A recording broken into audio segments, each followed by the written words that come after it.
মমতা বন্দ্যোপাধ্যায়ের ব্যবহারে মুগ্ধ ওড়িশার মুখ্যমন্ত্রী নবীন পট্টনায়ক। বাংলার সঙ্গে কলিঙ্গ ভূমির সুপ্রাচীন সম্পর্কের ভিত আবার মজবুত করতে দুই মুখ্যমন্ত্রী একমত হওয়ার পর বড় সিদ্ধান্ত নিল ওড়িশা সরকার।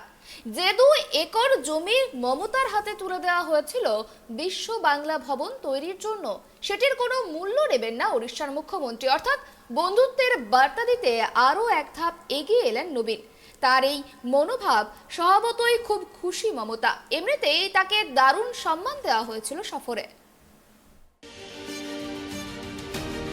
গত মঙ্গলবার 3 দিনের কর্মসূচি নিয়ে প্রতিবেশী রাজ্য ওড়িশা সফরে গিয়েছিলেন বাংলার মুখ্যমন্ত্রী মমতা বন্দ্যোপাধ্যায়। সেখানে রাজ্য সরকারের গেস্ট হাউস নির্মাণের জন্য নিউ পুরীতে জমিও দেখে আসেন তৃণমূল সুপ্রিমো। এরপর মমতার পছন্দ করা 2 একর জমি তার হাতে তুলে দেয় ওড়িশা সরকার।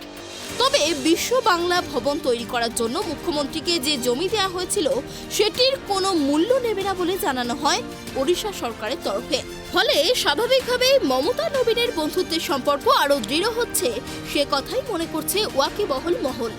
নবীন পট্টনায়কের এই মনোভাবে উচ্ছ্বসিত মমতা বন্দ্যোপাধ্যায়।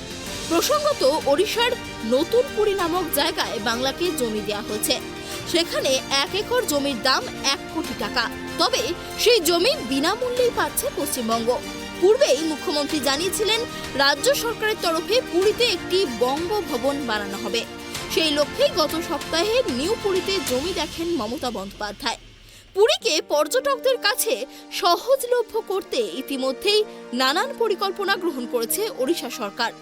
তৈরি হবে 40 ফুট চওড়া রাস্তা উড়ালপুর। মন্দিরের সিংহদুয়ার থেকে স্বর্গদ্বারের সরাসরি যোগাযোগ গড়ে তুলতে সরাসরি রাস্তা করা হবে। একটি ব্রিজের মাধ্যমে সমুদ্র ও মন্দিরের সংযোগের কাজ চলছে। জানা গিয়েছে, পুরীতে রাজ্যের নতুন ভবনে শতাধিক পর্যটক পুণ্যার্থী থাকার ব্যবস্থা থাকবে। 2 রাজ্যের মুখ্যমন্ত্রীর অভূতপূর্ব সম্পর্কের এই সমীকরণ রাজনৈতিক মহলে যথেষ্টই তাৎপর্যপূর্ণ বলে মনে করা হচ্ছে। দেশের অন্যান্য প্রধান রাজনৈতিক দলগুলির কাছে মমতা নবীন সম্পর্ক যে কিছুটা হলেও বাড়তি চাপ তৈরি করছে, এমনটাই ধারণা ওয়াকিবহল মহলের। Bureau report, tribe TV.